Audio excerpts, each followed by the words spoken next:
Bonjour et bienvenue sur UB Média. Le 14 mai 2023, la Vierge de Notre-Dame-du-Cap nous rendit visite à Gatineau. Ce serait bon de prendre quelques minutes pour parler de l'histoire de Notre-Dame-du-Cap. L'histoire commence en Nouvelle-France quand le gouverneur Pierre Boucher, en 1659, autorise la construction d'une chapelle en bois, d'abord sous les Jésuites, les Récollets prennent ensuite la relève, et en 1685, le père Paul Vachon est curé de la paroisse. Le père Vachon est profondément attristé par le manque de foi chrétienne et l'apathie religieuse générale de son époque, un peu comme aujourd'hui. C'est alors que débute le projet de sanctuaire de Notre-Dame-du-Cap. Deux faits marquants viennent marquer l'époque. Le pont de glace. L'église de l'époque est devenue trop petite. Il fut décidé de bâtir une plus grande église. Sauf que du côté de la rive où est située l'église, il n'y a pas de pierre adéquate pour bâtir la nouvelle église. Elle doit venir de l'autre côté du fleuve. À cette époque, il n'y a pas encore de pont. On doit attendre l'hiver que la glace se forme. Malheureusement, l'hiver 1878-79 est très doux. La glace ne prend pas sur le fleuve. Le choix doit être fait entre attendre un an pour bâtir la nouvelle église ou démolir la petite église présente pour commencer la construction de la plus grande église. Début mars 1879, il n'y a toujours pas de glace et bientôt il sera trop tard. Le curé de l'époque, Luc Desilets, promet à la Vierge Marie de lui consacrer la petite église existante s'ils réussissent à traverser le fleuve aux pierres qui sont de l'autre côté.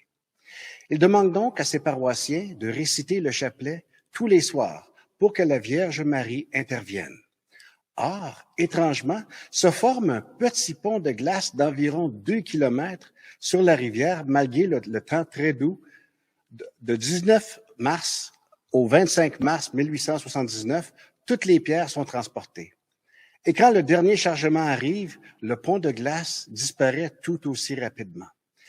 La nouvelle église fut bâtie et la petite église fut conservée et consacrée à la Vierge Marie. Deuxièmement, les yeux de Notre-Dame-du-Cap.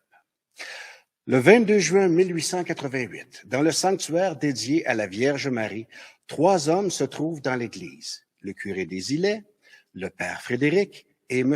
Pierre Lacroix, un homme handicapé venu pour prier.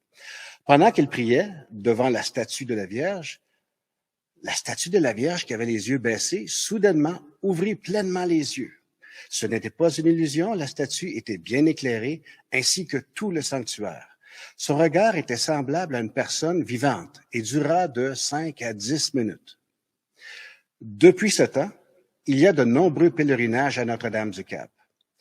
Avec l'oratoire Saint-Joseph à Montréal et Sainte-Anne-de-Beaupré, Notre-Dame-du-Cap est devenu un des lieux de pèlerinage majeurs au Québec.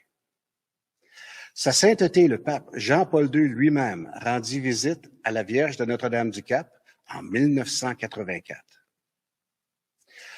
Comme chrétien et catholique de Gatineau, ce fut un privilège d'avoir la visite de Notre-Dame-du-Cap dans notre église à Gatineau, à Sainte-Trinité. Plusieurs de la paroisse ont fait des pèlerinages à Notre-Dame-du-Cap et c'était vraiment un privilège qu'elle vienne nous rendre visite. Merci d'avoir écouté la présentation JB Média.